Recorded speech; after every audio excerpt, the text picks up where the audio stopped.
Jadi perbahasan ini seperti yang saya nyatakan,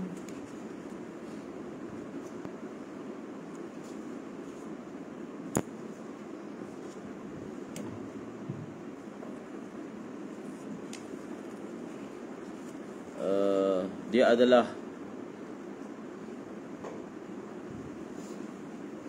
perbahasan yang panjang,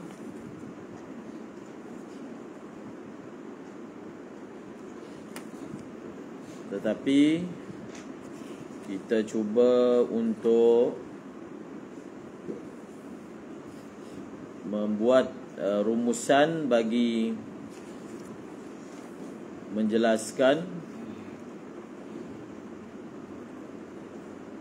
maslak ahli sunnah wal jamaah ketika mendepani nas-nas sifat seperti yang kita nyatakan sebelum ini. Maka sekali lagi kita ulang, Ahlus Sunnah wal Jamaah yang terdiri daripada Al-Asy'ariyah, Al-Maturidiyah, ataupun yang terdiri daripada Salaf dan Khalaf, menggunakan dua maslak ataupun dua mazhab. Yang pertama disebut sebagai tafwid, dan yang kedua disebut sebagai ta'wil. Tafwid dan juga ta'wil.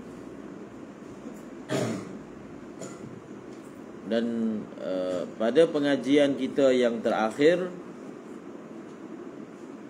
kita membahaskan firman Allah, laisa kamitslihi syai'un wa huwas sami'ul basir. Laisa kamitslihi syai'un wa huwas sami'ul basir. Kita telah membahaskan perkataan laisa, juga telah membahaskan perkataan mithil, perkataan mithil.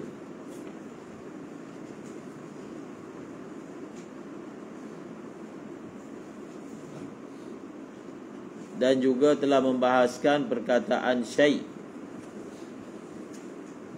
Maka di dalam ayat laisa kamitslihi syai'un adalah merupakan ayat yang muhkamah, yang daripadanya diambil satu dasar akidah, perkara yang bersifat dasar ataupun dipanggil fundamental, iaitu mukhalafatuhu ta'ala lil hawadis. Daripada salah satu daripada sifat 20, mukhalafatuhu ta'ala lil hawadis, bersalahannya Allah dengan benda yang baharu. Dalilnya laisa kamitslihi syai'un, tidak ada sesuatu apapun yang seumpama dengannya Allah Subhanahu wa ta'ala. Kemudian di hujung ayat ini disebut wa huwas sami'ul basir, disebut wa huwas sami'ul basir.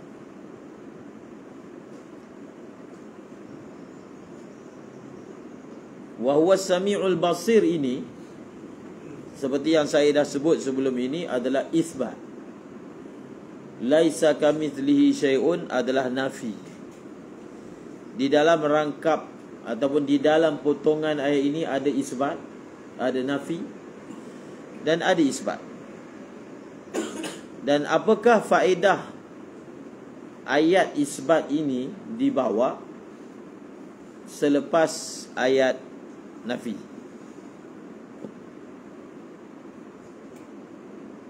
Maka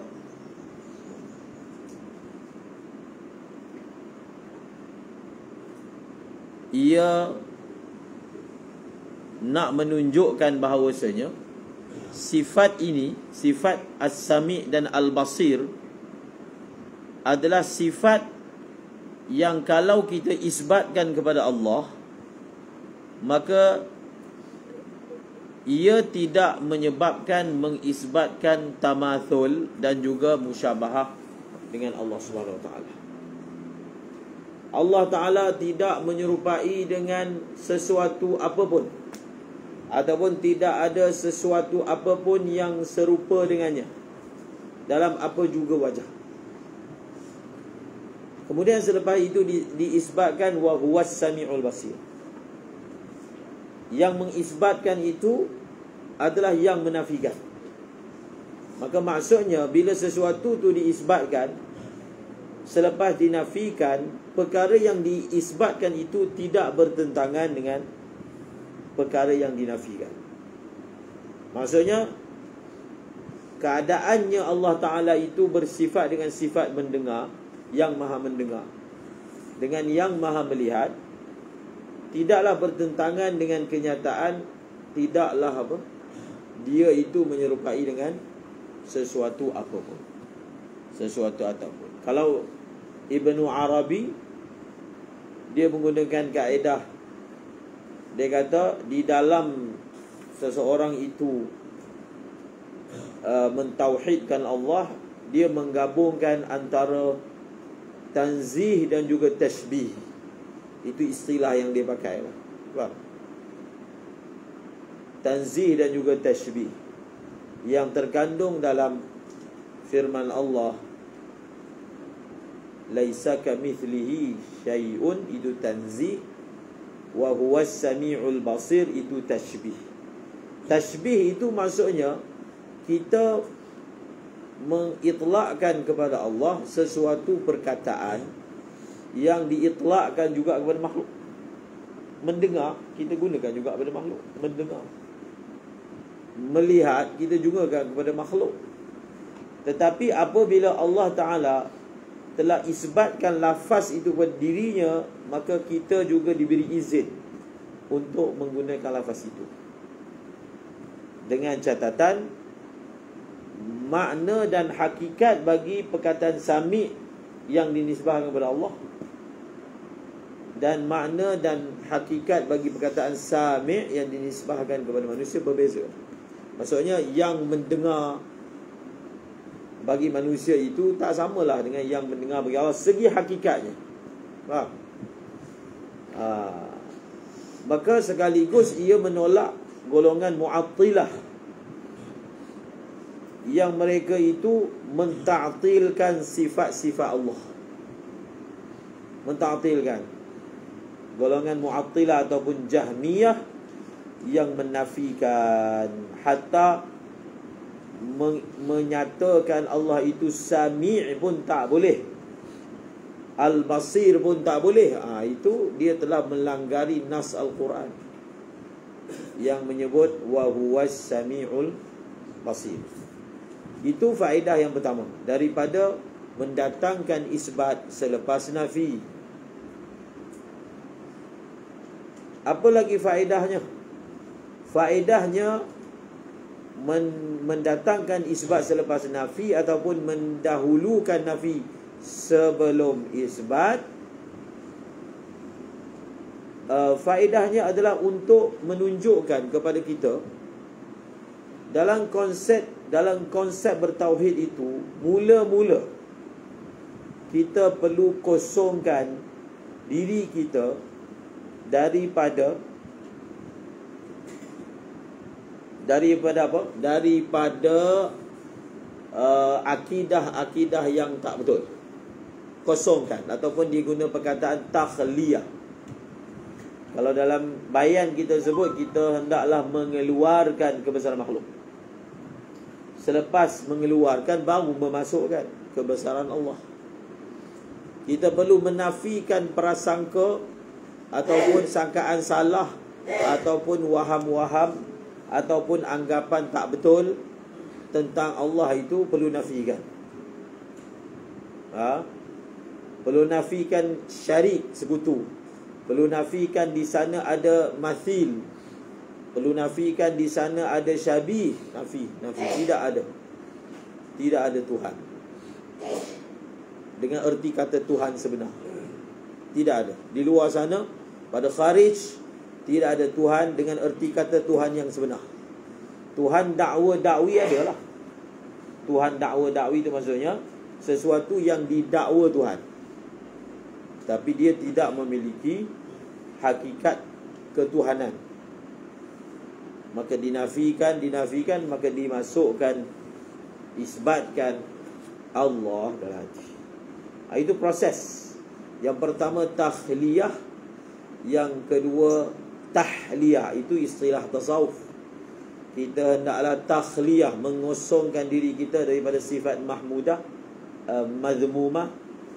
Tahliyah, menghiasi, memakaikan diri kita dengan perhiasan sifat mahmudah. Takhliyah dengan kha, tahliyah dengan ha. Faham?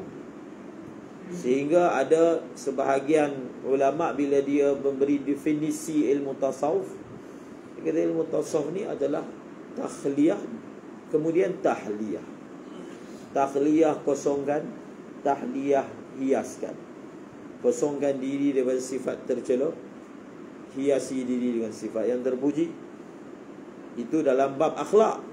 Dalam bab akidah pula, takhliyah daripada segala waham salah, pemahaman salah, etikad salah, apa yang salah, dan kita isbatkan yang betul. Faham? Jadi sebelum kamu nak isbatkan Allah sesuatu itu, kamu kena faham sesuatu yang tak layak bagi Allah, nafi kan, baru isbat kan. Barulah Allahu Akbar, barulah di situ akan mencapai maqam tauhid yang sebenarnya. Tetapi golongan yang mengenalkan diri mereka sebagai salafi, dia menggunakan konsep apa? Isbat dulu baru nafi.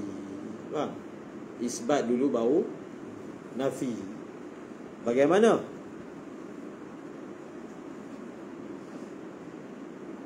Isbat dulu baru nafi. Kita ambil satu contoh. Nanti contoh ini kita akan ambil sebagai misal, iaitu masalah yang disebut sebagai yadun, perkataan yadun yang kita jumpa dalam Al-Quran dan kita jumpa dalam hadis yang dinisbahkan kepada Allah, perkataan itu. Maka mereka akan kata ayat ini lillahi yadun laisa kamithliha yadun. Faham? Apa ayat dia? Lillahi yadun laisa kamithliha yadun. Dia isbat dulu. Allah ada tangan dulu isbat. Tapi tangan dia tak sama dengan tangan-tangan yang lain. Laisa kamithliha yadun, lillahi yadun laisa kamithliha yadun. Dia isbatkan dulu tangan tu ada, kemudian jumpa tangan tu tak sama dengan yang lain. Faham? Ia terbalik daripada konsep laisa kamithlihi syai'un wa huwas samiul basir.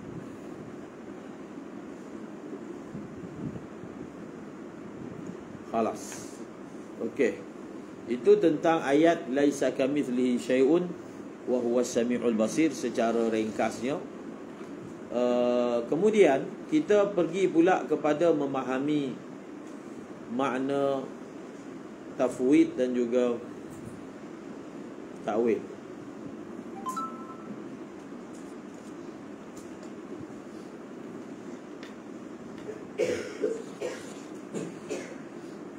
Dalam kitab Al-Imam Al-Ghazali, yang berjudul Iljamul Awam an Ilmil Kalam. Iljamul Awam an Ilmil Kalam.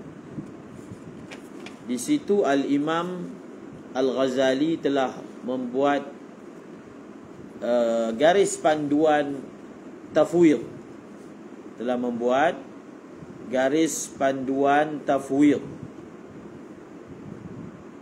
Dan buku ini telah diterjemahkan dengan judul Piawaian Tafwid.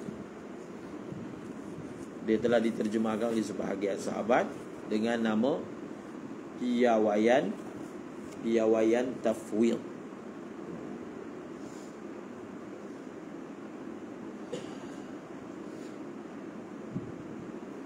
Kita ambil satu contoh. Allahumma salli ala Sayyidina Muhammad. Kita ambil satu contoh lafaz yad. Misalnya dalam firman Allah, yadullahi fawqa aydihim. Contoh. Ketika kita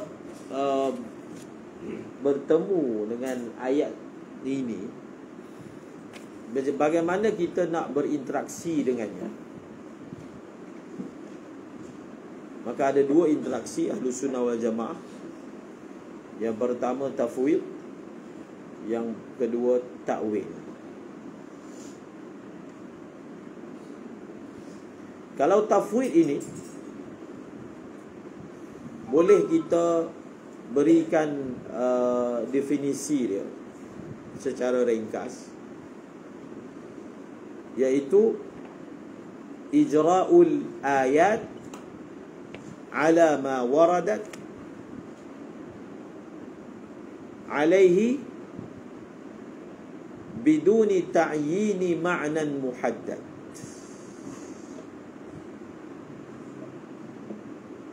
Faham? Ini tafwid. Tafwid ni apa?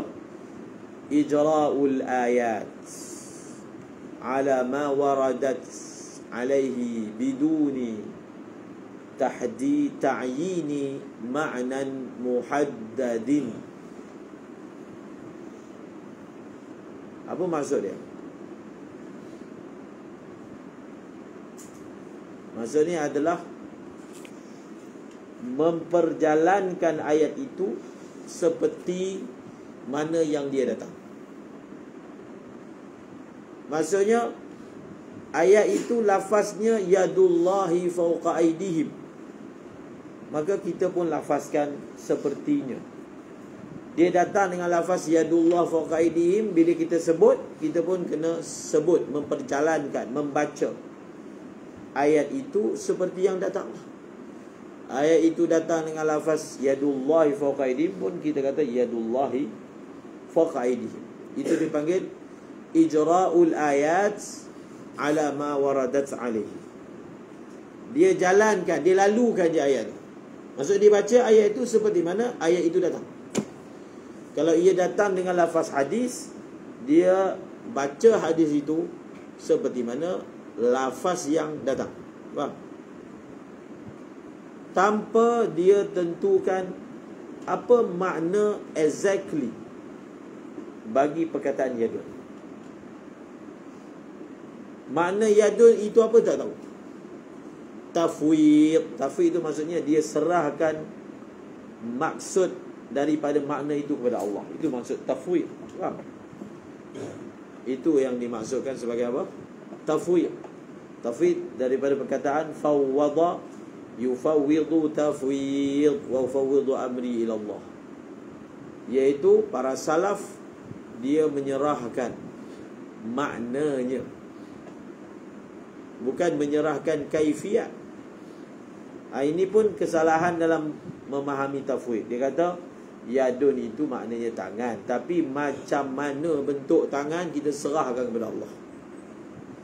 Kita dah sebut banyak kali kenapa dia adalah salah.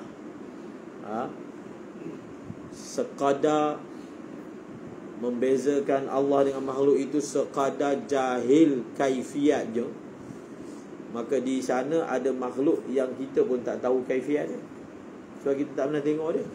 Faham? Tafwid di sisi salaf bukan itu makna dia.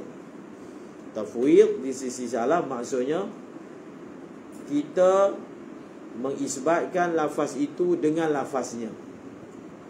Lafaz itu kita isbatkan dengan lafaznya, tetapi tanpa kita tadakhul.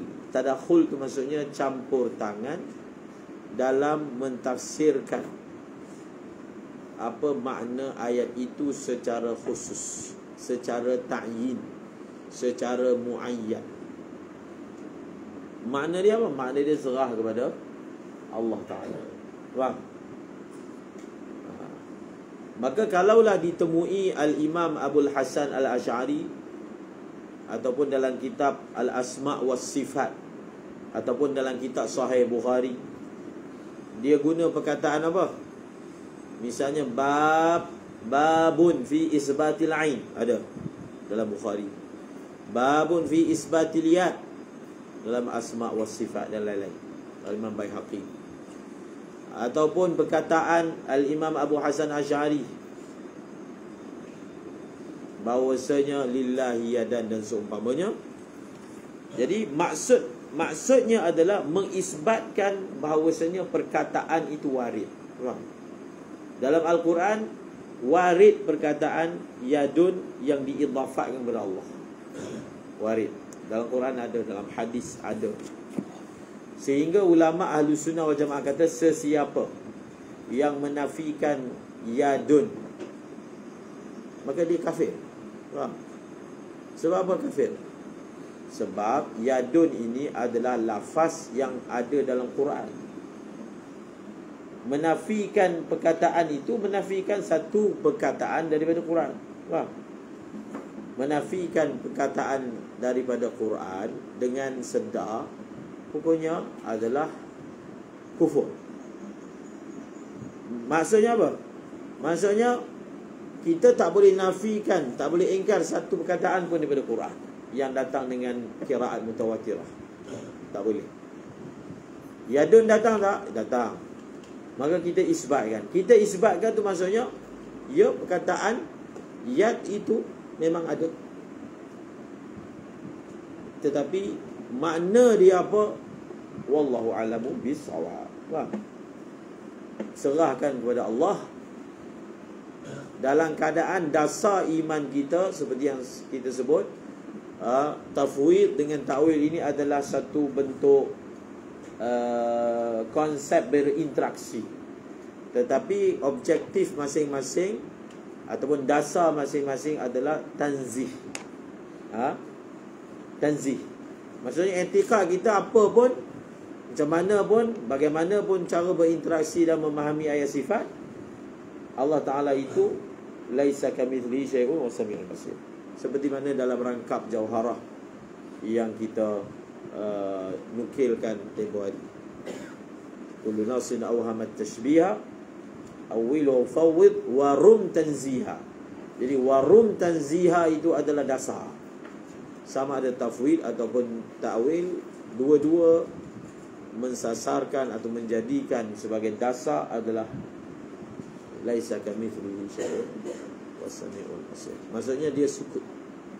Maka disebut mazhab tafwid ini aslam, lebih selamat. Lebih selamat. Sebab apa lebih selamat? Sebab dia tidak pandai-pandai tafsirkan ayat itu dengan sesuatu yang luar daripada kemampuan dia. Itu yang dimaksudkan mazhab tafwid itu selamat. Contoh ayat, sesuatu ayat dia ada pelbagai makna. Kita tafsirkan dengan satu tafsiran, dia jadi kritikal tafsiran ini kerana dia melibatkan kita nak nisbahkan sesuatu kepada Allah. Ayat Quran lain sama juga, ada ayat yang ada berbagai makna kemungkinan, tapi ulama pilih makna ni. Dia tidak jadi kritikal. Tapi dalam ini, ketika kita cuba ta'yinkan inilah makna dia, maka pada ketika itu kita telah nisbahkan kepada Allah sesuatu. Sedangkan makna itu semua masih bersifat ihtimal. Sedangkan nak nisbahkan sesuatu sifat kepada Allah, dia mesti dengan dalil yang qat'i. Maka itu yang dimaksudkan jalan tafwid itu lebih selamat. Sukut. Ayat Quran sampai ayat itu kita baca. Ketika meriwayatkan hadis itu, kita riwayatkan. Bukan pula guna cara Jahmiyah. Dia pergi buang terus hadis itu, terus nafikan. Faham? Itu cara Jahmiyah.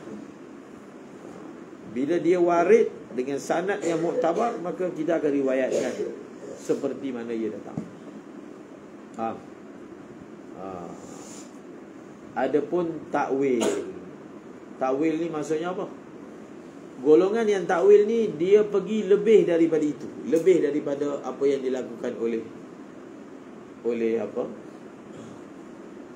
Oleh al-mufawwidin. Dah habis kelas dah. Aku tak habis lagi. Habis dah.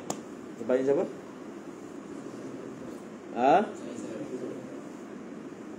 Golongan takwil muawwilin ni dia buat lebih lagi. Maksudnya ayat tadi yadun ni hatta dalam bahasa Arab bukan ada satu makna je, bukan makna tangan je. Ada makna pelbagai dalam penggunaan orang Arab. Maka golongan tafwid dia kata oleh kerana dia ada makna pelbagai, so kami tidak ada jur'ah untuk menentukan yang mana satu, kita serahkan kepada Allah. Tetapi mazhab yang disebut sebagai takwil ini dia buat lebih daripada itu. Setiap perkataan itu pasti ada makna dia. Maka mereka telah berijtihad untuk memilih daripada banyak makna-makna yang ihtimal, kita pilih satu makna. Dan makna yang kita pilih, dia punya dasar dia yang letak dalam tangan adalah laisa kamitsli syai'. Itu dasar dia. Memang dalam bahasa Arab yadun ada makna anggota badan, salah satu daripada anggota badan, anggota tubuh. Dan dia ada makna-makna yang lain. Semua itu adalah ihtimal. Jadi golongan yang takwil ni apa? Dia daripada sekian makna-makna yang mana tidak lari daripada qawaid lughah Arabiyah. Takwil ni bukan benda dipanggil tafsir memandai, tak. Takwil yang dilakukan oleh muawwilin adalah muwafiq lil qawaidil lughah. Dia adalah muwafiq dengan kaedah-kaedah lughah bahasa Arab. Dan lalu misalnya yadullah fawqa aydihim, ada yang mentafsirkan sebagai qudratullah misalnya. Faham? Was samawati matwiyatun biyaminih. Langit, 7 petala langit dilipat di dalam genggamannya. Maka biyaminihi, orang Arab Melayu pakai, dia ni dalam genggamanku. Ada ke buka? Ada. Tak ada pun dalam genggaman.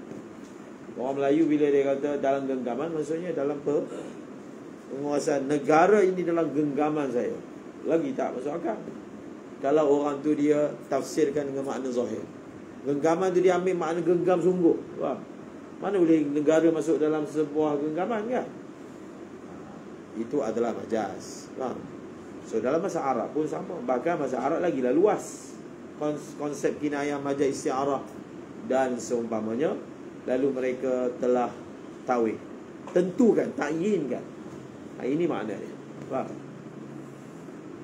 Sebab apa?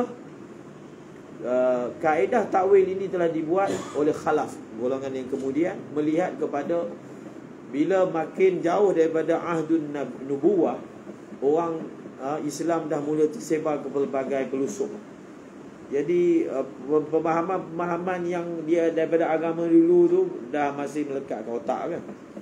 Maka dia membahayakan awam. Kalau kita tak tentukan apa makna bagi ayat-ayat ni, maka orang awam ni dia tak akan puas hati. Dia nak tahu juga ayat mesti ada makna. Maka tidak dapat tidak untuk menyelamatkan akidah awam. Itu antara salah satu sebabnya. Maka kita tentukan.